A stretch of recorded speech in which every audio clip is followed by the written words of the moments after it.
Hello बच्चों, let us read the question first. The question says if f equals to 1, 2, 3, 5 and 4, 1 and g equals to 2, 3, 5, 1 and 1, 3, then find GOF. तो बच्चों सबसे पहले हम समझते हैं की कॉन्सेप्ट. तो इस क्वेश्चन के की कॉन्सेप्ट के अकॉर्डिंग होगा क्या. देखिए, मान लीजिए ये कोई सेट है A, ये कोई सेट है B और ये कोई सेट है C. एक फंक्शन f a से b में डिफाइन है, फिर एक फंक्शन g b से c में डिफाइन है.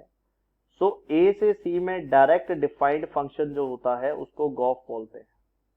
सो बेसिकली मैं कहना चाहता हूं कि अगर x का रिलेशन y के साथ है, y का रिलेशन z के साथ है, सो मैं निकालना चाहूंगा कि x का रिलेशन z के साथ क्या होगा. This is what I want to find. ठीक है, चलिए.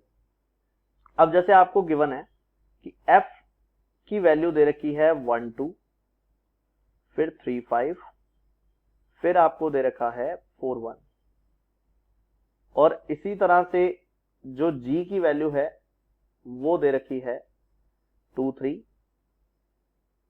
5 1 और 1 3.